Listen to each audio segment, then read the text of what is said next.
Semester 4-এর স্টুডেন্টরা তোমাদের মধ্যে যাদের জেনারেল সাবজেক্ট হিসেবে হিস্ট্রি রয়েছে তাদের জন্য আমি সামনের পরীক্ষার একটা সাজেশনস করেছি, যেখানে তোমাদের সমস্ত ইম্পর্ট্যান্ট কোশ্চেনগুলো রয়েছে। আশা করি এই কোশ্চেনগুলি তোমরা যদি ফলো করো অবশ্যই তোমরা ভালো পরীক্ষা দেবে। তোমাদের এই পোর্শনে রয়েছে, অর্থাৎ সিসি 4-এ রয়েছে হিস্ট্রি অফ ইন্ডিয়া। তো এখানে 10 মার্কসের যে কোশ্চেনগুলি আমি দিয়েছি, নাম্বার 1, 1857 সালের মহাবিদ্রোহের কারণ ও প্রকৃতি আলোচনা করো। 2, 1757 থেকে 65 সাল পর্যন্ত বাংলার ইস্ট ইন্ডিয়া কোম্পানির আধিপত্য বিস্তারের ইতিহাস আলোচনা করো। নাম্বার 3, 1885 সালের জাতীয় কংগ্রেসের উদ্ভবের প্রেক্ষাপট আলোচনা করো। 4, ভারতবর্ষের জাতীয়তাবাদের ইতিহাসে অসহযোগ আন্দোলনের গুরুত্ব আলোচনা করো।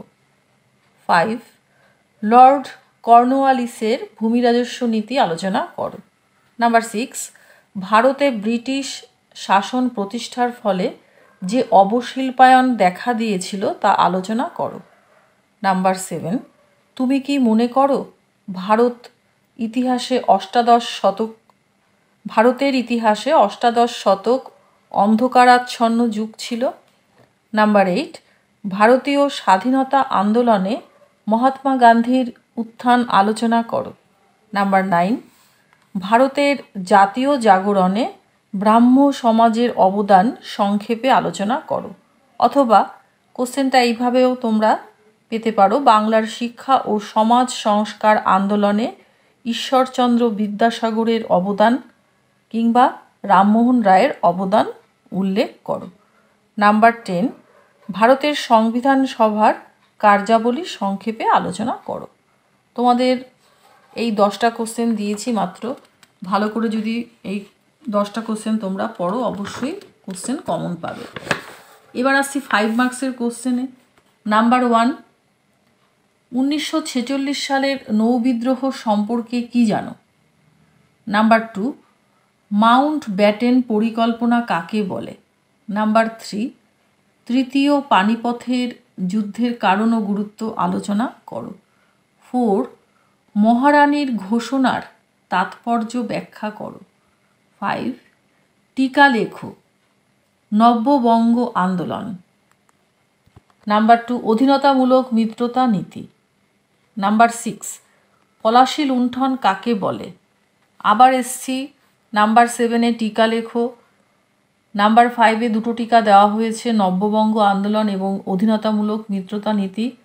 তাই নাম্বার 7-এ নাম্বার 3 করা হয়েছে আর্য সমাজ বা প্রার্থনা সমাজ।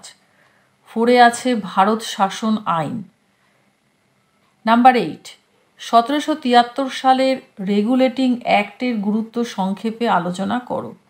9, রায়তওয়ারি ও মহলওয়ারি বন্দোবস্ত কাকে বলে? নাম্বার 10, ভারতের সংবিধানের বৈশিষ্ট্যগুলি সংক্ষেপে আলোচনা করো।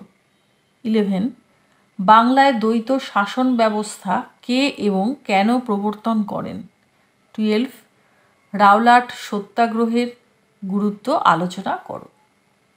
তো এই তোমাদের কোশ্চেন, 5 মার্কসের কোশ্চেন 12টা দিয়েছি। তো এই টোটাল যে কোশ্চেন এগুলি তোমরা ভালো করে পড়ো।